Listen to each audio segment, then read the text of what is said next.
Hey guys, my name is Malik. I'm here again with another video. This is my interview number 2. Interview the guy that I interviewed for church number 2 for church growth. His name is Ross Sawyers. He is the lead pastor of 121 Community Church. This guy is one of the calmest, funniest guys I know. His humor is not dry, but it's just calm. He's just hilarious. I've grown to know him. He's a very personal guy. I visit his church every now and then just because, just to mix it up a little bit. I love my church, but sometimes I just go to other churches just to visit, just to see other families. We're all one body, so why not go to another church and visit? See how they run things there. It's a pretty cool church. So let's dive right into it. Our 10 questions that I had for Ross Sawyers. This really cool guy. Describe the staff location, etc. Staff, there's about 20 people on staff. You can go to their website, 121 Community Church. Google it. It'll take you straight there. Now, his ministry team is super, super cool. I wouldn't say they're cooler than ours just because I'm biased, but they're really, really cool. There are about 35 people on staff. There is a ministry lead team. There is a pastoral team. They're hoping to get counseling sometime soon. They have all types of stuff there. It's a wonderful church to go to. Question number 2. What hindrances are you facing with church growth now? He says there are hindrances all over the place right now. The biggest is location. Just like our church, their church is exploding with people right now. They have to change locations just because their location isn't big enough. It started in one part of a shopping center behind a movie theater, and then they ended up taking the entire shopping center, and now they can't fit in it anymore. So now they have a new location that they're building off of Highway 26 in Grapevine. It's actually a really, really nice looking building. Hope you guys go there one day. It's a really, really nice church. You would love it. You would feel like you're at home. Another hindrance. He said a hindrance that is inside the church is a slow motivation, kind of like a hesitation for the harvesters in the church. And that just comes with people. I would say he said it just comes with people being people. Like the disciples were kind of hesitant. That's the stage that they're at in their church right now. Just because some things in our faith just seems impossible.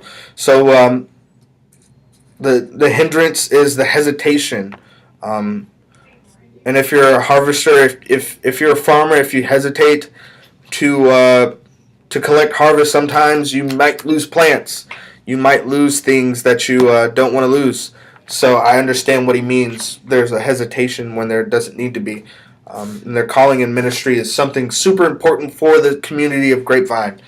I've seen it with my own eyes. It is awesome, and it is great. Where they're locating is actually attesting to their ministry of what they want to look like in the future. Okay, question number 3. How long have you served in this ministry now?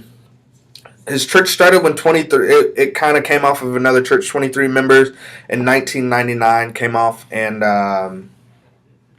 23 families came from one church and wanted to plant another church. And since 1999, he has been the pastor there at 121 Church.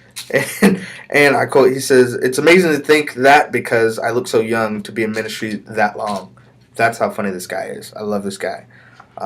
What led you into ministry? Well, there's a long story behind what led Ross into ministry, his adoption into Christ. That's what he calls his lifestyle.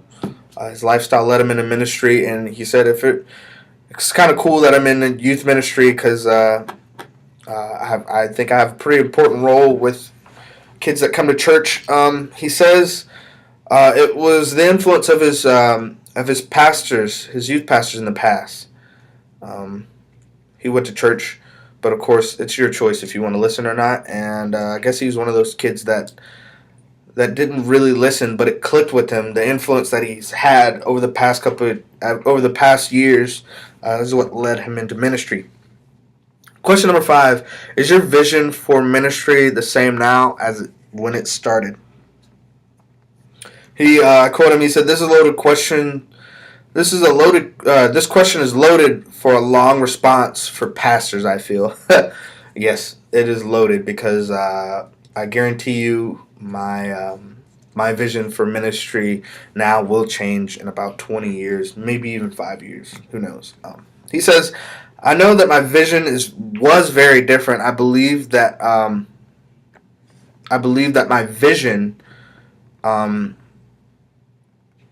Is quite a bit different, but my goal has always looked the same for the church while I was leading. So his vision has changed, but his goal really hasn't changed. He said, I would like to say my vision for the church is more fine tuned to what the Spirit has wanted us to go. Where should I go? Where should I go? And the Spirit should lead you, I guess, is the best way he described it.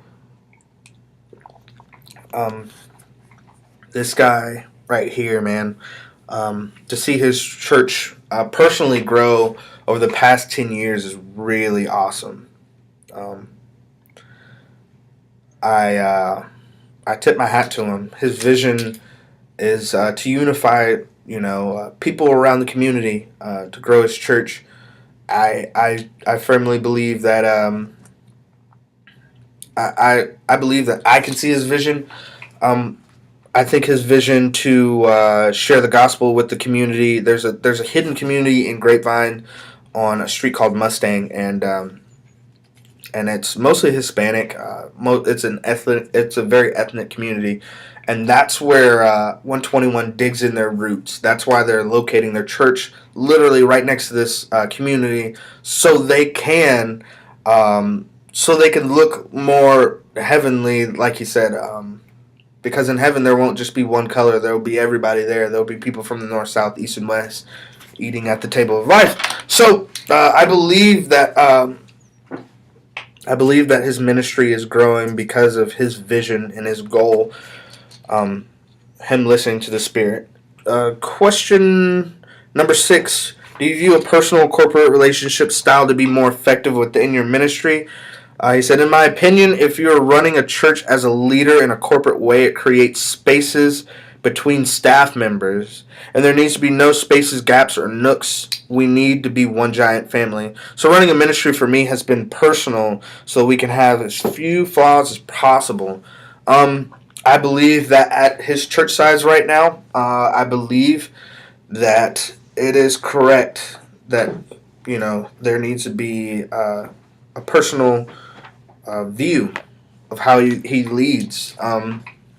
There's not too many people that work there. He has a lot of leaders. He has a lot of volunteers, but his pastoral staff, I guess I should say, his pastoral staff are really, really close. And I guess you really wouldn't be able to run it corporately in a smaller setting for about 20, 25 people. I guess it'd be easier to run it personally than corporately. Yeah. So number 7, what is the main goal in your ministry? He says the main goal in ministry is to build harvest workers. As simple as that. We need plenty of people to go out and share the gospel so that we can clothe and feed the lost. With that being said, he is doing a marvelous job at that. He is clothing and feeding the lost. I can attest to that.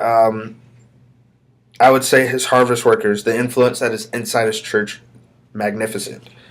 Question number 8: what do you attribute growth to? He says Jesus, of course. But I would say that community groups, that outreach, having a close proximity with our community has caused us to grow at a rapid pace. Like I said, his church is located purposefully by these people in Grapevine, this community in Grapevine, and we see it. We see the way everything is ran. We see everything. It is growing at a rapid pace because of his vision and his goal. Number 9, what is the single most important aspect of your ministry? He said, I would say the most important is our community groups that we launch. The need to be a leader in a church is the lead to be a leader in a church setting is what I would say is pointing our church in a new course. With that being said, yes, same thing for Compass Church.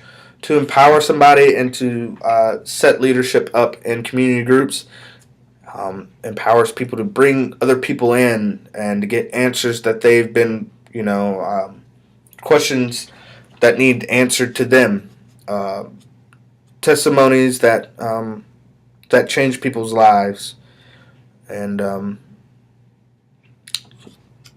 yeah. Number 10, describe your ministry in 5 words. Let's see if he gets it. Servants working the harvest of grapevine. Boom, 5 words, mic drop. I think Ross Sawyers is a guy that I look up to. Great guy. This guy's knocking it out the park. His message, he delivers. He gets on stage with a cup of coffee and not even a comfortable chair, just a stool. And he just shares his heart, through scripture and, through just talking with people. I remember the first time I met him actually was at his church. I was visiting with a friend from a job, and it was like he wanted to be my friend from the stage and from after the service.